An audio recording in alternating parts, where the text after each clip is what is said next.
Assalamualaikum warahmatullahi wabarakatuh. Pada video kali ini saya akan membahas distribusi peluang binomial, yaitu materi matematika peminatan kelas 12 khususnya di semester genap. Langsung saja yang pertama ke pendalaman materi. Contoh kejadian peluang. Nah, di sini ada beberapa contoh. Yang pertama, pada pelemparan sebuah koin, hanya ada dua kemungkinan yang muncul, yaitu angka atau gambar. Lalu ada juga kejadian peluang lainnya. Misalnya, saat tendangan penalti pada pertandingan sepak bola, hanya ada dua kemungkinan yang akan terjadi, yaitu gol atau tidak gol. Contoh yang ketiga, saat pengumuman kelulusan siswa, hanya ada dua kemungkinan yang akan terjadi, yaitu lulus atau tidak lulus. Selanjutnya, contoh yang keempat, saat memasukkan bola ke ring basket, hanya ada dua kemungkinan yang akan terjadi, yaitu bola tersebut masuk atau tidak masuk. Nah, bisa juga dicari lagi contoh-contoh lainnya. Ini hanyalah beberapa contoh yang bisa saya berikan. Jadi masih banyak contoh lain yang bisa dicari. Selanjutnya, kita masuk ke materi yang pertama, yaitu konsep variabel acak. Nah, dalam percobaan melemparkan bola ke ring basket sebanyak 3 kali diperoleh ruang sampel. Nah, kita bahas secara bertahap. Di sini, yang pertama kita cari dulu ruang sampel untuk 2 kali pelemparan. Nah, jadi diperoleh seperti ini. Jadi M ini melambangkan masuk, T ini melambangkan tidak masuk. Jadi ini 2 kali pelemparan. Nah, maka ruang sampelnya ini MM, kemudian MT, lalu ini TM, dan juga TT. Lalu, setelah dapat ruang sampel dari 2 kali pelemparan ini, baru kita cari ruang sampel untuk 3 kali pelemparan. Nah, seperti ini. Jadi, 4 ruang sampel di 2 kali pelemparan tadi kita tuliskan di sini. Itu ada MM, MT, TM, dan TT. Ini diperoleh dari sini. Nah, selanjutnya ini tetap ditulis MT. Tinggal kita pasangkan MMM, MMT, MTM, MTT, begitu juga seterusnya, TMM, TMT ke sini, kemudian TTM dan juga TTT. Nah, seperti inilah ruang sampel untuk 3 kali pelemparan. Jadi untuk beberapa kemungkinan di sini, misalnya 3 kali pelemparan, bisa secara singkat kita rumuskan karena kemungkinannya ada 2, pangkat N.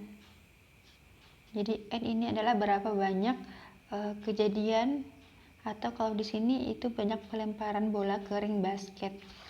Nah, karena sebanyak 3 kali berarti 2 pangkat 3 sama dengan 2 kali 2 kali 2 hasilnya 8. Jadi terbukti di sini ruang sampelnya ada 8. Nah, selanjutnya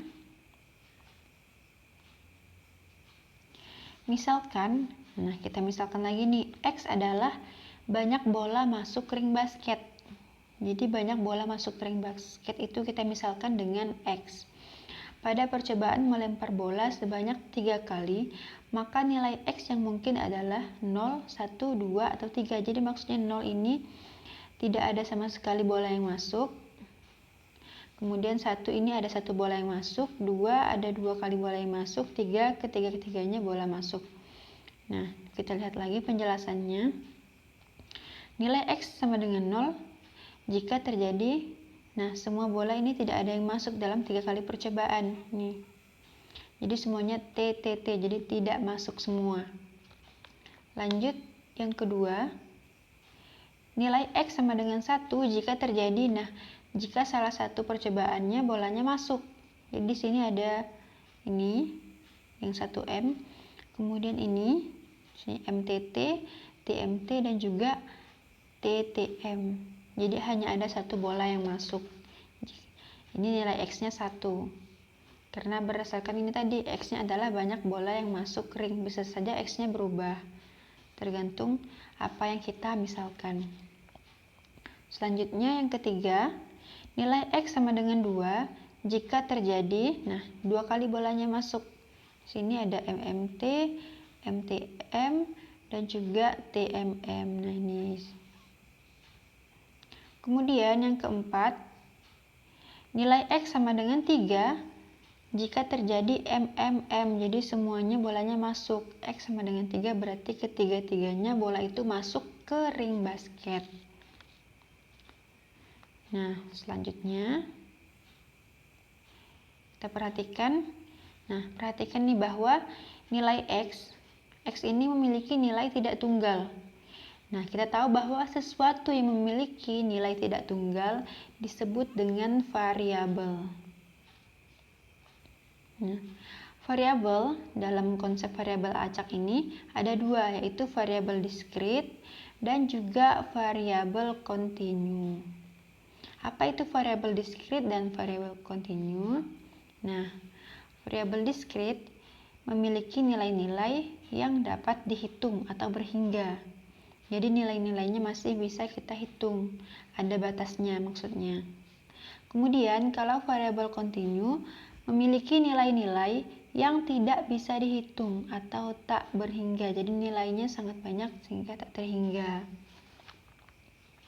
Itulah perbedaan dari variabel diskrit dan variabel kontinu. Ingat, diskrit itu terbatas atau berhingga, kemudian kontinu itu tak berhingga. Jadi diskrit itu yang masih bisa dihitung nilainya, kemudian kontinu itu adalah yang nilai-nilainya tidak bisa dihitung. Selanjutnya, variabel yang nilainya ditentukan dalam ruang sampel suatu percobaan disebut variabel acak. Selain variabel diskrit, variabel kontinu, variabel yang nilainya ditentukan dalam ruang sampel suatu percobaan itu disebut dengan variabel acak. Ini perlu diingat istilah-istilahnya. Variabel acak dinyatakan dengan huruf besar. Contohnya tadi dimisalkan dengan X yang ini. Tadi kita misalkan dengan X. Y dan Z, jadi terserah mau X, Y, atau Z.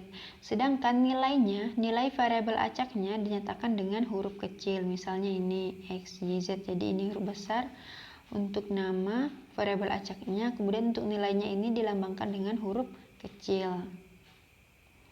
Oke.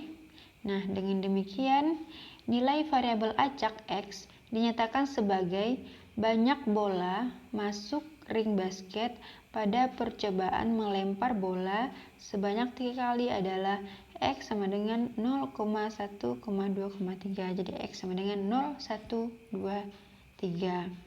Sama dengan banyaknya kita melempar bola ke ring. Dari contoh soalnya tadi, contoh permasalahannya. Kemudian masih ada istilah-istilah lain dalam konsep variabel acak, yaitu ruang sampel percobaan ada yang memiliki titik sampel berhingga atau terhitung dan tak berhingga atau tak terhitung. Apa bedanya? Ruang sampel percobaan yang memiliki titik sampel berhingga dinamakan ruang sampel diskrit. Ingat, sesuai dengan penjelasan tadi, diskrit ini yang berhingga. Jadi ruang sampel percobaan yang memiliki titik sampel berhingga dinamakan ruang sampel diskrit. Kemudian ada satu lagi, ruang sampel percobaan yang memiliki titik sampel tak berhingga. Jadi kuncinya di sini, berhingga itu ruang sampel diskrit. Kemudian ruang sampel percobaan yang memiliki titik sampel tak berhingga itu dinamakan ruang sampel kontinu. Next. Nah, ada lagi istilah lain setelah ruang sampel diskrit. Variabel acak dalam ruang sampel diskrit disebut variabel acak diskrit. Nah, ini untuk variabelnya. Selanjutnya, begitu juga dengan yang ini, yang kontinu. Nah, variabel acak dalam ruang sampel kontinu ini disebut variabel acak kontinu. Nah, itulah tadi beberapa istilah dalam konsep variabel acak. Silahkan diamati, dipelajari lagi, atau boleh juga dicatat di buku catatannya.